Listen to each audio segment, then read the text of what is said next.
मंत्री गिरिराज सिंह कहता है जो लोग वोट मोदी जी को नहीं देते वो सब नमक हराम है। 5 किलो राशन फ्री में देते हैं लेकिन वोट मोदी जी को नहीं देते।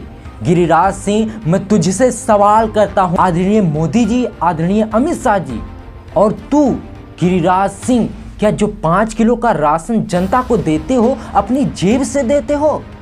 महलों में रहकर तो बातें बड़ी बड़ी करना बहुत आसान है। कभी जमीन पर उतरकर एक दिन 300 रुपए की दिहाड़ी करके एक वक्त के खाने का इंतजाम करो, तब पता चलेगा। बड़ी बड़ी बातें करना तो सबको आता है। जय हिंद, मैं साकिब साफी। जो लोग 5 किलो राशन ले लेते हैं लेकिन वोट मोदी जी को नहीं देते, वो नमक हराम है। मुसलमान नमक हराम है जो 5 किलो अनाज तो खाते हैं फ्री में लेकिन वोट मोदी जी को नहीं देते। ऐसा सड़क छाप, अंगूठा छाप जमोगे मंत्री गिरिराज सिंह कहते हैं।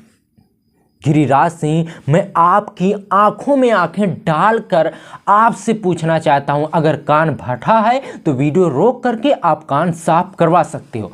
आपसे पूछना चाहता हूं, क्या सरकार जो सुविधाएं देती है अपनी पॉकेट से देती है, अपनी जेब से देती है? सवाल नंबर 1, मेरी बातों को गौर से सुनना। जो 5 किलो अनाज गांव में फ्री में बांटा जाता है, क्या वो आदरणीय मोदी जी या फिर आदरणीय अमित शाह या फिर तुम गिरिराज सिंह चौहान अपनी सैलरी या अपनी जेब से देते हो?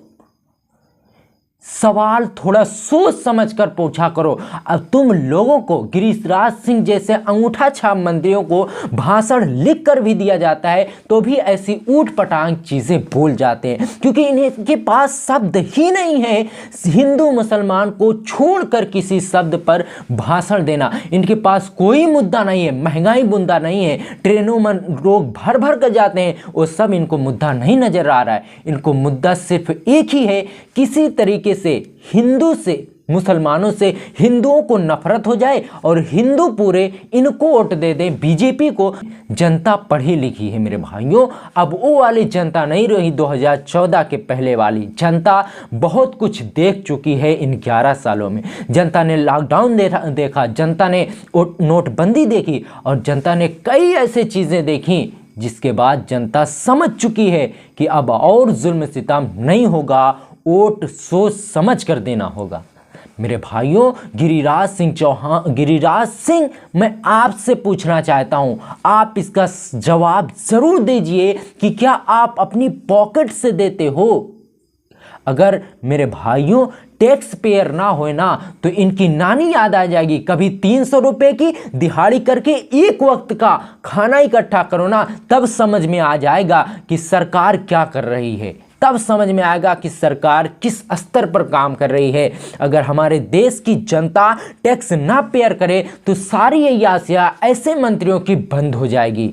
इन मंत्रियों को हिंदू और मुसलमान को छोड़कर 10 मिनट अगर इनको भाषण देना पड़ जाए ना तो इनकी नानी याद आ जाएगी। मेरे भाइयों, ऐसी मंत्रियों को सीधे सीधे कार्रवाई होनी चाहिए। क्या सरकार जो सुविधाएं जनता को देती है, सरकार जो सड़क बनाती है, सरकार जो राशन देती है, सरकार जो आवास देती है, क्या जो प्रधानमंत्री उस वक्त का होता है अपनी जेब से देता है? नहीं, वो सभी पैसा टैक्स पेयर लोगों का होता है। हम जैसे आम जनता लोग जो टैक्स भरते हैं उस टैक्स का पैसा सरकार योजनाओं में लगाती है। जो सुबह उठकर एकदम गरीब से गरीब आदमी जो चाय की पत्ती खरीदता ना, उस पर भी टैक्स देता है वो। कुछ इस सोच समझ कर आप बोला करिए। ऐसे मंत्रियों को थोड़ा मोदी जी पाठ पढ़ा कर भेजा करिए कि ऐसी ऐसी बातें मत बोला करें। क्या मुसलमान नमक हराम है? मुसलमान अगर नमक हराम है, मोदी जी का राशन मत दीजिए, लेकिन उसके पुरखों ने जो इमारतें बनाई हैं जिनसे सरकार को फायदा होता है, उन सब चीजों को वापस लौटा दें। मेरे भाइयों, यहां पर सवाल सिर्फ मुसलमानों को नमक हराम नहीं कहा गया, सीधे सीधे उनको नमक हराम कहा गया है जो लोग वोट मोदी जी को नहीं देते। क्या देश का जितना भी हिंदू समाज है सारा का सारा मोदी जी को वोट देता है? अगर सारा का सारा मोदी जी का वोट दे तो मुसलमानों की जरूरत इनको नहीं पड़ने वाली। लेकिन सारे लोग मोदी जी को वोट नहीं देते हैं। लोकसभा 2024 का चुनाव हुआ जिसमें आधे लोग मोदी जी को वोट नहीं दिए। क्या उस देश की आधी जनता नमक हराम है? इस तरीके का भाषण बहुत ही, मैं सरकार से और सुप्रीम कोर्ट से अपील करना चाहूंगा, क्या ये हेट स्पीच में नहीं आता है? मुख्तार अंसारी के बेटे को हेट स्पीच में 2 साल की सजा हो जाती है, लेकिन गिरिराज सिंह चौहान को इस बयान पर कोई एक्शन नहीं होता। ये किस तरीके का इंसाफ है? क्या जिसके पास सत्ता होती है उसके लिए कानून कोई चीज नहीं होती? मेरे भाइयों, वक्त की जरूरत को समझो। अगला इलेक्शन बिहार में है, तो बिहार के लोगों को मुझसे मैं एक ही बात कहना चाहता हूं, जो आपके सही मुद्दे, जो रोजगार, शिक्षा, बेरोजगारी, इन सब चीजों पर